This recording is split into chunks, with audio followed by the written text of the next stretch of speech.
অন্তর্বর্তী সরকারের সংস্কার উদ্যোগকে সমর্থন করতে সহজ শর্তে বাংলাদেশকে $3.5 বিলিয়ন মার্কিন ঋণ প্রদান করবে বিশ্বব্যাংক।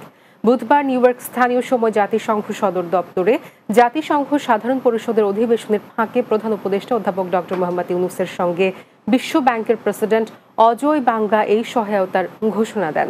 এছাড়া দ্বিপাক্ষিক বৈঠকে বাংলাদেশের সাথে সম্পর্ক জোরদার করার আশ্বাস দিয়েছে চীন ও নেপাল। যুক্তরাষ্ট্রের নিউ ইয়র্ক প্রতিনিধি আলমগীর হোসেনের প্রতিবেদন জানাচ্ছেন বুলবুল আহমেদ।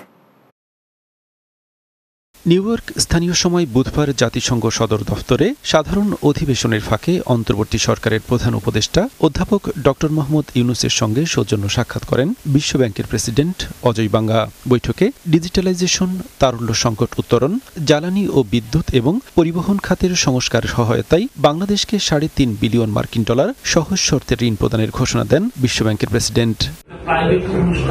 পরে সংবাদ সম্মেলনে বৈঠকের বিস্তারিত তুলে ধরেন প্রধান উপদেষ্টার প্রেস সচিব শফিকুল আলম। ভঙ্গুর একটা ইকোনমিস্ট, তাকে রিভাইভ করার আলোকে এই পুরো আয়োজন, এই যে ইউএস এর যে বড় বড় কোম্পানির সাথে মিট করা, এটাও এটার একটা পার্ট।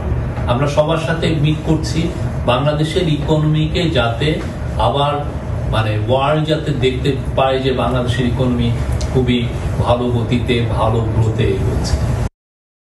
এরপর সেখানে ডক্টর মোহাম্মদ ইউনূসের সঙ্গে সৌজন্য সাক্ষাৎ করেন চীনের পররাষ্ট্রমন্ত্রী ইয়াং ই। সাক্ষাৎকালে চীনের পররাষ্ট্রমন্ত্রী অধ্যাপক ইউনূসকে চীনের জনগণের পুরনো বন্ধু উল্লেখ করেন এবং তাকে অন্তর্বর্তীকালীন সরকারের নেতৃত্ব গ্রহণের জন্য অভিনন্দন জানান। এ সময় তিনি জানান, তার দেশ বাংলাদেশে বিভিন্ন ক্ষেত্রে বিনিয়োগ করতে চায় এবং বাণিজ্যিক ও অর্থনৈতিক সম্পর্ক সুদৃঢ় করার মাধ্যমে কৌশলগত দ্বিপাক্ষিক সম্পর্ককে এগিয়ে নিতে আগ্রহী। এছাড়া অধ্যাপক ইউনূসের সঙ্গে বৈঠক করেন নেপালের প্রধানমন্ত্রী কেপি শর্মা ওলি। তিনি বাংলাদেশ ও নেপালের মধ্যে জ্বালানি, বাণিজ্য ও অর্থনৈতিক সহযোগিতা জোরদারের বিষয়ে আলোচনা করেন। এছাড়া অন্তর্বর্তী সরকারকে সর্বাত্মক সহায়তা দেওয়ার কথাও জানান তিনি। এছাড়া একই জায়গায় প্রধান উপদেষ্টার সাথে বৈঠক করেন পাকিস্তানের প্রধানমন্ত্রী শেহবাজ শরীফ। তিনি দক্ষিণ এশিয়ার আঞ্চলিক সহযোগিতার সর্ববৃহৎ প্ল্যাটফর্ম হিসেবে সার্ক পুনরুজ্জীবনে বাংলাদেশের সহায়তা কামনা করেন। Desk report, Bangla TV.